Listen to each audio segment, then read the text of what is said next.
चंद के सेवा में एक बार कुछ कहने का अवसर मिलेगा। पुजारी जी बोले हाँ मुझे स्मरण है, होने दो। पहले कार्तिक की शुक्ल पक्ष में था, वो समय नवसारी गुजरात में ले लिया, तो फिर वो कृष्ण पक्ष में रख लिया गया, लेकिन अर्जी मंजूर हो गई। मेरे बूढ़े बाबा स्वयं आकर, जैसे पहले नौजिल में दीप जलाते थे, अब उन्होंने दीप जला दिया। संतों की कृपा जहाँ पर हो जाती है। ऐसे तो प्रभु श्री राम के बारे में अथवा उनके चरित्र के बारे में अथवा उनके रूप गुण के बारे में ये अधम जीव क्या कह पाएगा। जहाँ वेद चुप हो जाते हैं, शेष रटत शंभु रटत नारद सुख व्यास रटत पावत नहीं पारिया। लेकिन फिर भी सब जानत प्रभु प्रभुता सोई, तदपि कहे बिन रहा न कोई। जिस किसी के पास जो चीज है वो उसे देनी पड़ेगी, नहीं देने से जड़ समेत उखाड़ लिया जाएगा।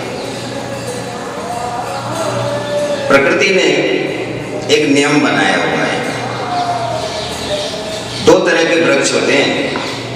एक वृक्ष अपना फल स्वयं दे देते हैं। आम है, केला है, इस प्रकार के जो फल हैं उनको कुछ करने की जरूरत नहीं है, बस तोड़ो और खाओ। लेकिन प्रकृति ने कुछ ऐसे वृक्ष भी बनाए, ऐसे भी फल बनाए हैं जो फल दिखते नहीं, फल छिपे रहते हैं। जैसे आलू है, अदरक है, मूली है, इस प्रकार फल नहीं दिखते। तो जो प्रकृति ने वृक्ष बनाए हैं फल अपने आप दे देते हैं। उनको सब लोग पूजा करते हैं, सींचते हैं, उसकी रक्षा करते हैं, सुरक्षा करते हैं, उसका एक अंग भी बेकार ना हो जाए, ये ऐसे प्रयत्न जो अपना फल अपने आप। लेकिन जो छिपा के रख लेते हैं वो जड़ समेत खोद खोद के देंगे, कुछ बचता नहीं है। क्योंकि ये मनुष्य शरीर ना किसी को अनादिकाल के लिए मिला है, ना किसी को अनादिकाल के लिए मिलेगा। एक एक क्षण करके हम सब मृत्यु के समीप पहुंच रहे हैं, कोई दूर नहीं हो रहा।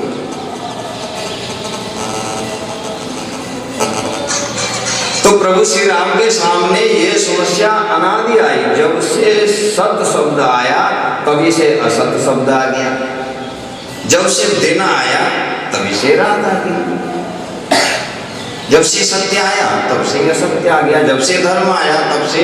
क्योंकि असत्य की, अधर्म की, रात्रि की अपनी कोई सत्ता है ही नहीं। सत्य के अभाव में असत्य, सत्य से ही असत्य प्रकट है। क्योंकि झूठ बोलने वाला ये जानता है कि सत्य क्या है, झूठ बोल रहा है वो दूसरी बात। क्योंकि सत्य की प्रतिष्ठा पहले से है, तब उसके आधार पर झूठ बोल रहा है। दिन की प्रतिष्ठा पहले से है, रात्रि उसके आधार पर हो रही है। कृष्ण पक्ष और शुक्ल पक्ष अपना अपना आधार लेकर दो स्तंभ बने हुए हैं। उसी आधार को लेकर गोस्वामी तुलसीदास जी महाराज ने क्या किया कि शुक्ल पक्ष का सबसे ऊंचा स्तंभ उन्होंने रामचरित्र लिया और कृष्ण पक्ष का सबसे ऊंचा स्तंभ उन्होंने रावण चरित्र लिया। अब इसको दूसरे शब्दों में यदि हम समझे, भाव शब्दों में, तो मोह का सबसे ऊंचा स्वरूप रावण को रखा और प्रेम का सबसे ऊंचा स्वरूप श्री राजा रामचंद्र को रखा। राम अर्थात प्रेम, रावण अर्थात मोह। अब मोह का परिवार वो विस्तृत है, वो रावण का परिवार है अनादि। प्रेम का परिवार वो भी विस्तृत है, वो भी अनादि है। प्रभु ने अनेक अवतार लेकर 10 अवतार लिए। वेदों में कहीं कहीं, पुराणों में 24 अवतारों का भी वर्णन मिलता है, लेकिन 10 मुख्य। एक दोहे में गोस्वामी तुलसीदास जी महाराज ने प्रभु के 10वां अवतार का बंधन किया। गोस्वामी जी कहते हैं भाई 10 का अलग अलग लिखेंगे तो ग्रंथ हो जाएगी। उन्होंने सूत्र ही दिए, व्याख्या तो अब सब कथावाचक अपनी अपनी इच्छानुसार निज निज मति मुनि हरि गुण गावे। उन्होंने सूत्र दिए, एक ही में 10 की वंदना कर रहे हैं। कह रहे हैं 2 बनचर और 2 बालचर, 4 हो गए, 4 विप्र, 1 ग्वाल, तुलसी रघुवर लाल को करी सकत निहाल। 10 की वंदना 1 2 क्रम है। रामचरित मानस में चौपाई भी थी। प्रभु ने पहला अवतार लिया, कौन सा? मीन। दूसरा अवतार लिया, कौन सा? कमठ, कश्यप अवतार लिया। फिर सूकर नरहरि, वामन परशुराम बपुधरी।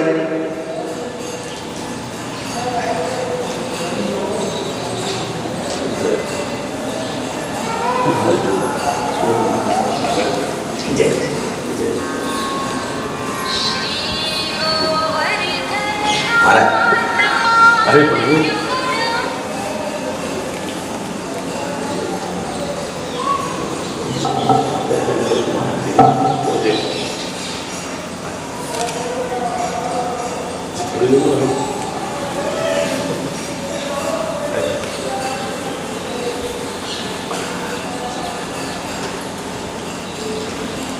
बड़ा सुंदर विषय चल रहा है। 2 बार भगवान नाम सुमिरन करके फिर तार जोड़ेंगे। मेरे पास कोई किताब लिखी हुई सामने नहीं है। रामायण ग्रंथ के रूप में पूजा अवश्य करता हूँ, पिता की तरह पूजा अवश्य। पाठ जब करते हैं तो अपना एकांत, सर्वथा एकांत होता है, फिर किसी की आवश्यकता नहीं होती। लेकिन ये चिंतन की धार है, गंगा की धार अनंत काल से समुद्र की ओर बह रही है, तो फिर जोड़ ले 2 बार प्रभु नाम संकीर्तन कर ले।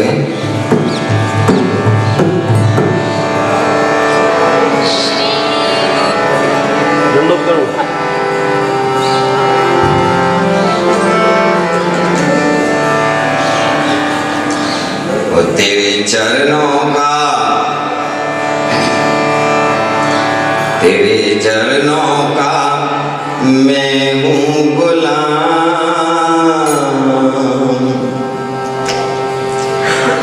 तेरे चरणों का मैं हूँ गुलाम।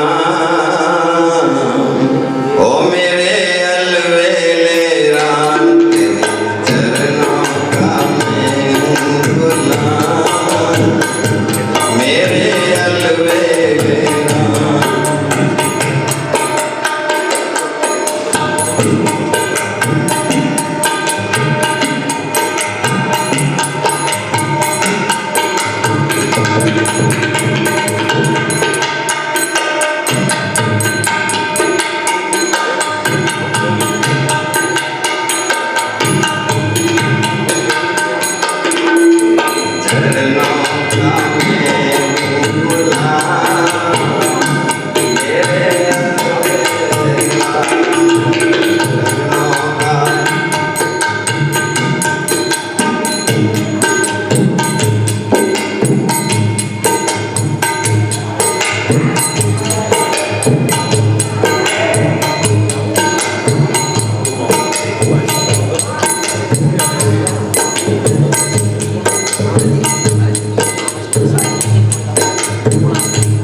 हम लोगों का परम सौभाग्य है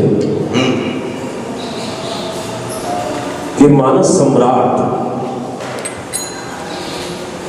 मानस जगत के एक अद्भुत व्यक्तित्व, परम पूज्य साकेतवासी पूज्य बाबा महाराज श्री गोस्वामी यदुभूषण जी महाराज, उनकी स्मृति में जो ये यज्ञ हो रहा है, आज इसका शुभारंभ परम पूज्य प्रातः स्मरणीय श्री सुदामा कुटी के महंत पूज्य श्री सुतीक्षदास जी महाराज के द्वारा ये संपन्न हुआ है। और आज इस क्रम में ये एक अनोखा एक संयोग है कि साक्षात भागवत मूर्ति ब्रह्मलीन परम पूज्य स्वामी श्री अखंडानंद जी महाराज, उनकी परम कृपा पात्र एवं उनके लाडले पूज्य स्वामी श्री महेशानंद जी महाराज, जब पहले कार्यक्रम हुआ था गोविंद जी के मंदिर में, तो वहां पर पूज्य स्वामी जी ने कहा था कि मुझे यदि मालूम होता तो मैं जरूर आता। और अभी 2 दिन पहले मैंने पूज्य स्वामी जी से निवेदन किया था कि कृपा करके आप भी पधारे, पिछली बार आप नहीं आ पाए थे। तो कल पूज्य स्वामी श्री महेशानंद जी महाराज प्रवास में बाहर जा रहे हैं दक्षिण की यात्रा पर, लेकिन आपने कहा कि मैं आज यहाँ पर हूँ, मैं अवश्य आऊँगा। पूज्य श्री हरिमोहन जी रामायणी जी के इस दिव्य आयोजन में जो बाबा की स्मृति में हो रहा है, तो कृपा करके आप पधारे हैं।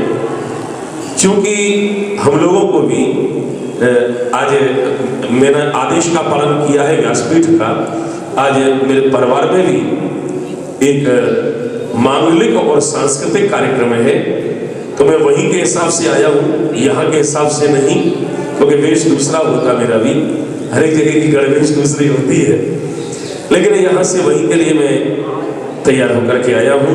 और व्यासपीठ को प्रणाम करता हुआ मैं ये चाहूँगा इस बीच में कि हमारे आदरणीय श्री हरिमोहन जी रामायणी जी, जो कि एक मानस की सशक्त परंपरा के वाहक हैं, उद्वाहक हैं, और हम सब उनकी रामायण के ग्राहक हैं। आज इस क्रम में हम ये चाहेंगे, क्योंकि आज इन दोनों ही संतों को अपने अपने कार्यवश बीच में जाना होगा, तो कथा के प्रारंभ होने के बाद में बीच में ये जाए कोई दिक्कत नहीं, लेकिन हमारे रामायणी जी के उत्साह वर्धन के लिए आशीर्वाद तो गोस्वामी तुलसीदास जी का, महर्षि वाल्मीकि जी का, पूज्य बाबा का और आप सबका है ही, लेकिन आपकी वाणी से भी उस अमृत का हम पान कर सके। इसलिए मैं चाहूँगा कि परम पूज्य स्वामी श्री महेशानंद जी और उसके बाद आशीर्वाद तो दोनों को ही हो। तो पूज्य स्वामी महेशानंद जी महाराज के द्वारा हम वाणी का थोड़ी थोड़ी देर के लिए सही मैं निवेदन करूंगा, चाहे अल्प पंक्तियों में ही सही, लेकिन आप आशीर्वाद प्रदान करें। साथ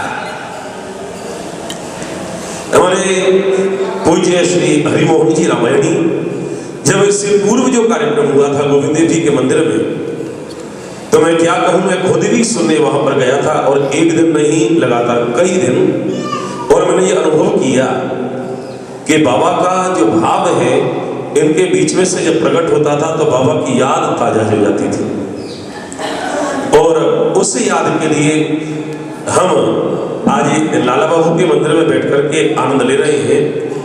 इसकी बाबा कथा सुनाते थे, नाम तो इनका है छलिया ठाकुर, लेकिन आज रिक्शे वाले से किसी से कहो छलिया ठाकुर के मंदिर में ले चलो, तो उसको नहीं मालूम होगा कि छलिया ठाकुर का मंदिर कहाँ है।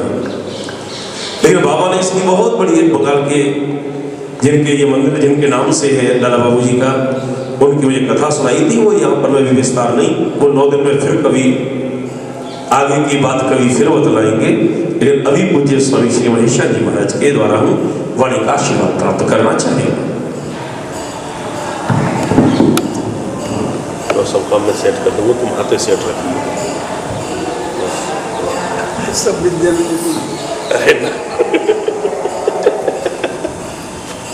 फंसाने में, छुड़ाने में सब।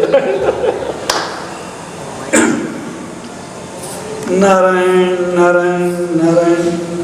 सर्वप्रथम जिस मंदिर के प्रांगण में बैठे हुए हैं सब, उस लाडले आराध्य के चरणों में सत नमन करता हूँ और इस दिव्य चिन्मय नित्य नूतन ब्रजभूमि को मैं बारंबार नमन करता हूँ।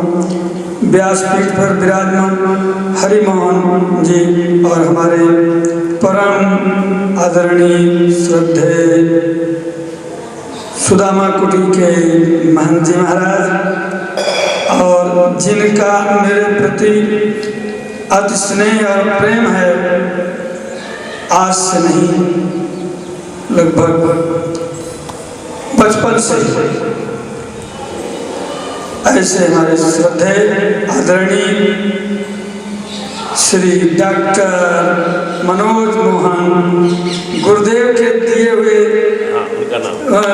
बाल व्यास सदैव स्मरण आता है। इन सभी महापुरुषों के चरणों में मैं नमन करता हूँ और उपस्थित सभी विद्वजन मातृशक्ति हरिमोहन जी ऐसी परंपरा के हैं कि उसके संबंध में कुछ कहना उचित नहीं है। इतनी उत्कृष्ट परंपरा है। उनके द्वारा हम लोगों ने आश्रम में भी, गुरुदेव के सानिध्य में भी, उनकी अनुपस्थिति में भी और मनोज मोहन के यहाँ भी और बड़े ठाकुर के यहाँ अवसर विभिन्न स्थानों पर श्रवण किया है और उसी परंपरा के हैं। उनके वैसे तो भगवान का गुणगान कोई भी गावे, भगवान की महिमा ऐसी है कि वो सबको प्यारी लगती है और सांसारिक कथाएं चाहे जितने मधुर भाव से, चाहे जितने राग से कहो, उसमें मिठास नहीं आता है। तो ये महिमा भगवान के गुणगान की है, व्यक्ति की नहीं है। और भगवान की महिमा के गुणगान के कारण उस व्यासपीठ की भी महिमा और उस व्यक्ति की भी महिमा बढ़ जाती है। यह प्रभु की कृपा है। यह गुण साधन ते न होई, तुम्हारी कृपा पाव कोई कोई, मोर सुधारई सो सब भांति, जास कृपा नहीं कृपा अघाती। और देखिए हमारे सभी अवतारों में दो अवतार मुख्य है, एक मर्यादा पुरुषोत्तम भगवान राम और दूसरा लीला पुरुषोत्तम भगवान कृष्ण। यह कृष्ण की भूमि है, उनकी लीला भूमि है। भगवान राम का जीवन और उनकी दिनचर्या हम सबको अपने जीवन में उतार कर उस मार्ग पर चलने के लिए है। उनका भाई भाई के प्रति प्रेम कैसा था, प्रजा के प्रति कैसा उनका अनुराग था, ये हमारे जीवन में होना चाहिए। और भगवान कृष्ण की लीला वो अनुकरणीय नहीं है, उसको ध्यान करके संसार के समस्त विषय वासनाओं और क्लेशों से हम दूर हो सकते हैं। उस लीला का स्मरण करके, ध्यान करके हम मन मुग्ध हो सकते हैं। ये दोनों में अंतर है। अब